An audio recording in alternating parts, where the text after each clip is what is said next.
আজকে আমি আপনাদের সামনে একটা ইসলামিক বক্তব্য রাখার চেষ্টা করব। আমি এমডি মোতাহার শেখ, খানপুর আলহাজ আফিয়াতুন্নেসা সিনিয়র মাদ্রাসা এই শিক্ষা প্রতিষ্ঠানের একজন প্রধান শিক্ষক। আমরা বিভিন্ন বক্তার মুখ থেকে বা বিভিন্ন মাযহাবের মাওলানা মুফতি হাফেজ সাহেবদের মুখ থেকে ধর্মীয় শিষ্টাচার আচরণগুলো আমরা শিখেছি এবং শিখতে থাকব। আমি আপনাদের সামনে কিছু বক্তব্য রাখার চেষ্টা করছি অল্প সময়ের মধ্যে। আমি প্রথমে একটা বক্তব্য রাখলাম যে নাফরমানি বা আল্লাহর শুকরিয়া আদায় না করলে তার পরিণাম কী ঘটে। গতকালকে একটা বক্তব্য রেখেছি যে সূরা মুজাম্মিল কীভাবে নাজিল হলো এবং নবী করিম সাল্লাল্লাহু আলাইহি ওয়াসাল্লাম আল্লাহ পাক কীভাবে ইবাদত করতে বন্দী করতে হবে শিখছি।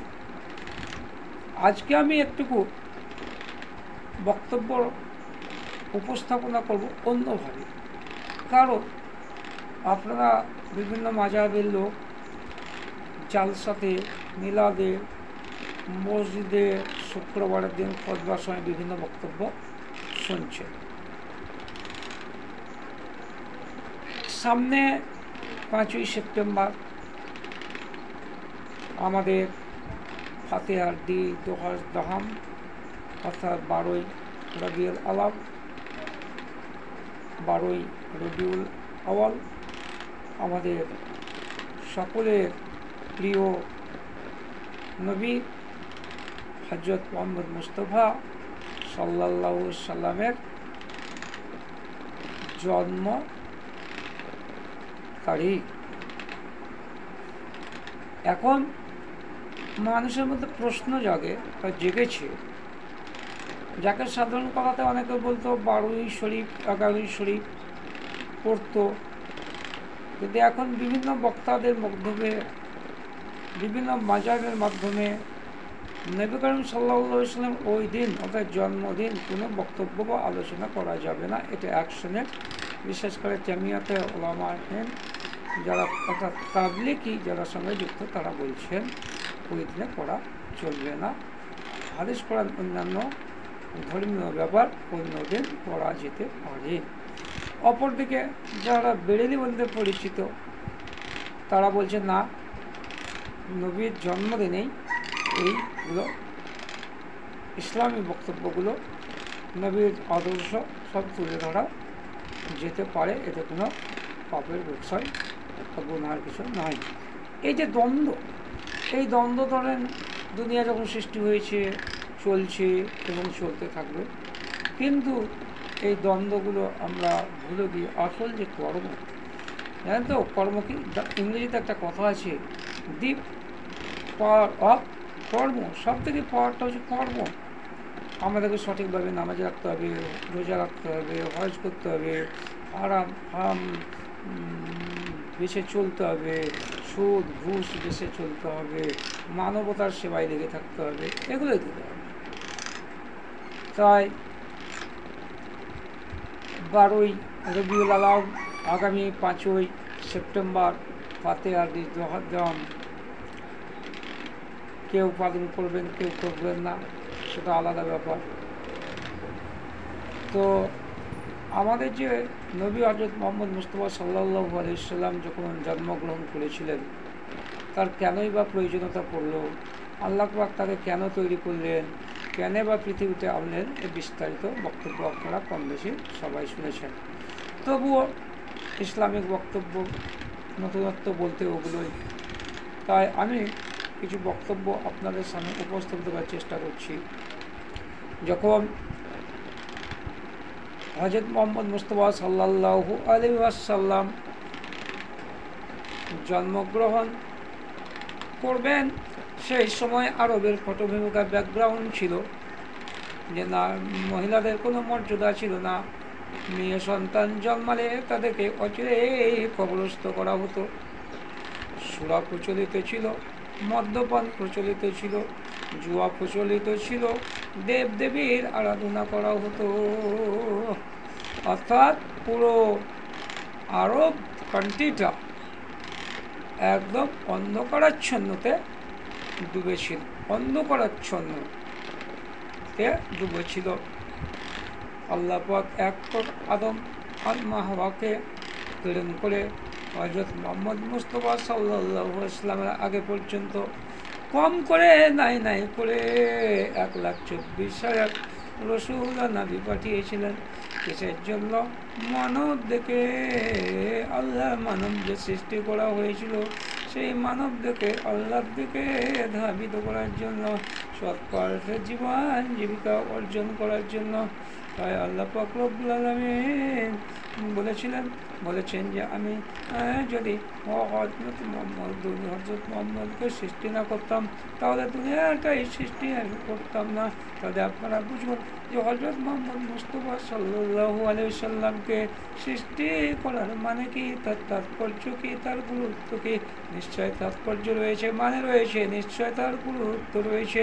একটু তুললে আপনারা ওগুলো ধাবন করতে পারবেন। বড়ই শুভেচ্ছা দেখে সময় হযরত মুহাম্মদ মুস্তাফা সাল্লাল্লাহু আলাইহি ওয়াসাল্লাম দুনিয়ায় পদার্পণ করলেন। সেই সময়তে আরবে প্রচলিত ছিল যে তারা কেউ জন্মগ্রহণ করলে সেই সব শিশুকে ধাত্রীমাতারা লালন পালন করতো পয়সার বিনিময়ে। যখন এলান হয়ে গেল, ডাঙ্কা বেজে গেল আরবে মক্কা শহরে যে একজন ছেলে জন্মগ্রহণ করেছে, ধাত্রীরা তোমরা চলে এসো ছেলেটাকে লালন পালন করতে নিয়ে যাওয়ার জন্য। কিন্তু সেই সময়তে যারা ধাত্রী মাতার ভূমিকা পালন করত, তারা নিজ স্বাবলম্বী বাহন অর্থাৎ তরতাজা প্রাণ উটকে নিয়ে হযরত মুহাম্মদ যেখানে জন্মগ্রহণ করেছে সেখানে তিনরা গন্তব্যস্থলে যাওয়ার জন্য রেডি হলেন এবং চলতে লাগলেন। এবং সেই সময় হালিমা নামে এক ধাত্রীমাতা ছিল, তার কোনো অবস্থাশালী ছিল না, তার কাছে একটি মাত্র উটনি ছিল, যে উটনিটি ছিল দুর্বল। এবং হালিমা আর একটি, তার মধ্যে আরেকটা সন্তান ছিল, সেই সন্তানকে সে দুধ পান করাতো। যখন খবর হয়ে গেল এইরকম একটা ফুটফুটে সন্তান ছেলে জন্মগ্রহণ করেছে মক্কার মুখে, তাই চারিদিকে আলো হয়ে গেল, নীরবতার দিকে পাখি আকাশ বাতাস পার পর্বত জল জীবন্ত সবাই আল্লাহর কাছে শুকরিয়া আদায় করতে লাগলো। এই যে কোনো সাধারণ ছেলে নয়, এ কোনো নিশ্চয়ই নবী হবে, রাসূল হবে, নিশ্চয়ই কি হবে। তাই যখন হালিমারা এবং সেই সময় ধাত্রীমাতারা যখন মক্কা মুখে অগ্রসর হলো, তারা গিয়ে দেখতে পেল যে একটা ফুটফুটে বাচ্চা সন্তান জন্মগ্রহণ করেছে আরবের বুকে, কিন্তু তাকে লালন পালন করবার জন্য যে তার অর্থের প্রয়োজন ধাত্রীমাতা থেকে, সেই অর্থ কিন্তু তারা বহন করতে পারবে না। তাই অবশেষে হালিমা নামক ধাত্রীমাতা হযরত মুহাম্মদ মুস্তাফা সাল্লাল্লাহু আলাইহি সাল্লামকে লালন পালন করার জন্য তিনি সম্মত হলেন। এবং সম্মত হওয়ার পর যে উটনি করে হালিমা ধাত্রী এসেছিলেন, সেই উটনিতে যখন হযরত মুহাম্মদ মুস্তাফা সাল্লাল্লাহু আলাইহি সাল্লামকে নিয়ে উটের পিছনে বসলেন, তখন যে উটনি ছিল দুর্বল, যে উটনির কোনো পাওয়ার ছিল না, যে উটনি চলতে ফিরতে পারতো না, সেই উটনি একবার এমনভাবে তরতাজা প্রাণ ফিরে পেল এবং শক্তি ফিরে পেল। যেসব উটনি ধাত্রীর মাত্রা নিয়ে এসেছিলেন তাদের আগে নির্দিষ্ট গন্তব্য স্থলে হালিমার উটনি পৌঁছে গেল। হযরত মুহাম্মদ মুস্তাফা সাল্লাল্লাহু আলাইহি ওয়াসাল্লামকে সঙ্গে নিয়ে তাহলে আপনারা বুঝতে পারছেন যে হযরত মুহাম্মদ মুস্তাফা সাল্লাল্লাহু আলাইহি ওয়াসাল্লাম জন্মের সঙ্গে সঙ্গে হালিমার কি উন্নতি হতে লাগলো, তার উটনির কি উন্নতি হলো। এবার হালিমা তাকে পুষতে লাগলো, লালন করতে লাগলো, পালন করতে লাগলো। অল্প কিছুদিনের মধ্যেই আপনারা জানেন যে নবী করিম সাল্লাল্লাহু আলাইহি ওয়াসাল্লাম একটু বালকের দিকে গেল, তখন তাকে মাঠে ছাগল চড়াতে দিত এবং বাড়ি আসতো তাদের দুধ ভাইয়ের সঙ্গে। যখন দেখেন হযরত মুহাম্মদ মুস্তাফা সাল্লাল্লাহু আলাইহি ওয়াসাল্লাম ছোটবেলায় কি গুণের অধিকারী ছিলেন আপনারা একটু উপমা দিলেই বুঝতে পারবেন। হালিমার অন্য একটি ছেলে ছিল, সেও একটি দুধ পান করতো, কিন্তু ছোট শিশু নবী সেই একটা দুধই পান করতেন, অন্য দুধে তাকে লাগিয়ে দিলেও খেতেন না, কারণ তিনি ছিলেন বিচারক, শিশু নবী বিচারক। দেখুন সুবহানাল্লাহ। তাই তারপরে আমরা হযরত মুহাম্মদ মুস্তাফা সাল্লাল্লাহু আলাইহি ওয়াসাল্লাম যখন মাত্র 6 বছর 6 মাস যখন তিনি তখন মানে দুনিয়াতে লালিত পালিত ভূমিষ্ঠ হবেন, সেই সময় তিনার পিতা আব্দুল্লাহ ইন্তেকাল করলেন। তারপরে কিছুদিন যাওয়ার পরে এক এক করে 6 বছরের মাথায় তিনি মাতা হারালেন, অর্থাৎ তিনি পুরোপুরি এতিম হয়ে গেলেন। আর তিনার মা বাবা দুনিয়াতে কেউ থাকলো না, তিনি তার দাদার কাছে লালিত পালিত হতে লাগলেন। এবং আপনারা জানেন কিভাবে তিনি বড় হলেন, কিভাবে নবুয়ত প্রাপ্তি হলেন, কিভাবে ইসলামের প্রসার ঘটালেন। যাক, বিস্তারিত আমি অন্যান্য ভিডিওতে একটু তুলে ধরবো। আজকে আমার বলার বক্তব্য যে আরবের যে অবস্থাটা ছিল, যে জানতো কন্যা সন্তান জন্মগ্রহণ করলে জানতো কবরস্থ করা হতো জুয়া মদে এবং যে পূজা অর্চনা আল্লাহর পাক রব্বুল আলামিনের ইবাদত বন্দেগী দিয়েছে, যে মূর্তি পূজা ব্যাপকভাবে পরিচিত ছিল, মানে প্রসার লাভ করেছিল, এই মূর্তি পূজার বিরুদ্ধে হযরত মুহাম্মদ মুস্তাফা সাল্লাল্লাহু আলাইহি ওয়াসাল্লামের প্রতিবাদ। তিনি মানুষকে আল্লাহ পাক রব্বুল আলামিনের দিকে ধাবিত করার জন্য সেই সব মানুষ আল্লাহ পাক রব্বুল আলামিন নামাজ রোজা হজ যাকাত করে জান্নাতে বসবাস করবে, এটাই ছিল আল্লাহ পাক রব্বুল আলামিনের মানুষ তৈরি সৃষ্টি করার মূল কথা। তো যাই হোক, আমরা রব্বুল আলামিন আল্লাহ পাক রব্বুল আলামিনের কাছে আমরা স্বীকার করেছি, অঙ্গীকার করেছি যে হযরত মুহাম্মদ মুস্তাফা সাল্লাল্লাহু আলাইহি ওয়াসাল্লাম আমাদের শেষ নবী, এরপর কোনো নবী এবং পয়গম্বর আসবে না। এবং আমাদের এই যে হযরত মুহাম্মদ মুস্তাফা সাল্লাল্লাহু আলাইহি ওয়াসাল্লাম, আপনারা জানেন যে হেরা গুহা পর্বতে ধ্যান করে করে একদিন নয় দুদিন নয় 1 থেকে 23 বছরের মধ্যে ওহী মারফত জিবরিল মারফত আল্লাহর নবীকে পৌঁছিয়ে দিতেন। সেই আল্লাহর নবী সেই আদেশগুলো, সেই কোরআন শরীফের সূরাগুলো নিজে মুখস্থ করে রাখতেন। তারপরে আল্লাহ পাক রব্বুল আলামিন সাহাবীদের কাছে তুলে ধরতেন। আল্লাহ পাক রব্বুল আলামিনের নিজে কিছু করার ক্ষমতা ছিল না। যতক্ষণ না জিবরিল ওহী মারফত তিনি খবর পাচ্ছেন, ততক্ষণ আমাদের নবী হযরত মুহাম্মদ সাল্লাল্লাহু আলাইহি ওয়াসাল্লামের করার কোনো উপায় ছিল না। আপনারা জানেন 1 থেকে 23 বছরের মধ্যে নবুয়ত প্রাপ্তি সম্পূর্ণ ঘটল। তারপর তিনি পরিপূর্ণভাবে ইসলামের দাওয়াত প্রসার করতে লাগলেন। আরব কান্ট্রিতে গোটা বিশ্বে আমাদের ইসলাম 1-2 করে প্রসারিত হলো এবং প্রসার লাভ করলো। সেই ইসলামের দৌলতে হযরত মুহাম্মদ মুস্তাফা সাল্লাল্লাহু আলাইহি ওয়াসাল্লাম বদৌলতে আজকের আমরা ইসলাম আদর্শী ও অনুসারী মুসলিমগণ, আমরা ইসলাম আদর্শ অনুযায়ী চলবো, নামাজ করবো, রোজা করবো, হজ করবো, যাতায়াত করবো, 5 ওয়াক্ত নামাজ পড়ার চেষ্টাই করবো। এটাই আমাদের আজকে অঙ্গীকারবদ্ধ হতে হবে এবং সবাইকে নামাজের পড়তে আসতে হবে, দণ্ডায়মান হতে হবে, এতে কোনো সন্দেহ নেই। আর একদিন আপনারা একটা ঘটনা জানলে বুঝতে পারবেন যে আমাদের হযরত মুহাম্মদ মুস্তাফা সাল্লাল্লাহু আলাইহি ওয়াসাল্লাম একবার ঈদের নামাজ পড়তে যাচ্ছেন, প্রতিমধ্যে দেখছেন একটা বালক কান্না করছে। তিনি বলছেন, হায় আফসোস, আমার বাবা নাই, আমার মা নাই, আমার পিতা নাই, আমি এতিম, আমি ঈদগাহতে যেতে চাই। অবশেষে হযরত মুহাম্মদ মুস্তাফা সাল্লাল্লাহু আলাইহি সাল্লাম সেই ছোট্ট শিশুটিকে বাড়ি ফিরে নিয়ে এলেন এবং তাকে স্নান টান করিয়ে এতের আতর লাগিয়ে সযত্ন করে নিজ হস্তে আবার তিনি ঈদগাহে নিয়ে চলে গেলেন। এ থেকে প্রমাণিত হয় যে হযরত মুহাম্মদ মুস্তাফা সাল্লাল্লাহু আলাইহি সাল্লাম ছোটবেলায় তিনি এতিম হয়েছিলেন। তাই এতিমের দরদ বোঝার জন্য তিনি ঈদগাহ থেকে তাকে সেই এতিম বালককে নিয়ে গেছিলেন।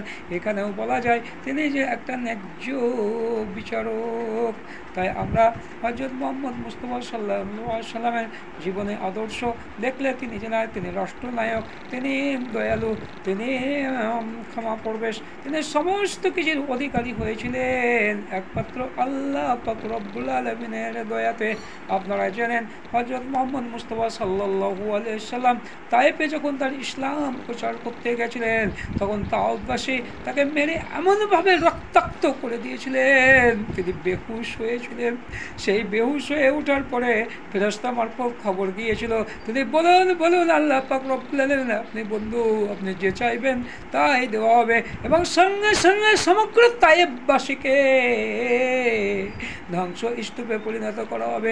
কিন্তু তার প্রত্যুত্তরে আমাদের নবী, সবার নবী হযরত মুহাম্মদ মুস্তাফা সাল্লাল্লাহু আলাইহি ওয়াসাল্লাম বলেছিলেন, আমি যদি তায়েফবাসীকে ধ্বংস করে দেব, আমি যদি তাদের জন্য বদদুয়া করব, তাহলে পরবর্তীকালে যে আমার ইসলামের আদর্শ কালেমার দাওয়াত লা ইলাহা ইল্লাল্লাহ মুহাম্মাদুর রাসূলুল্লাহ সাল্লাল্লাহু আলাইহি ওয়াসাল্লাম, এই দাওয়াত আমি কার কাছে পৌঁছে দেব।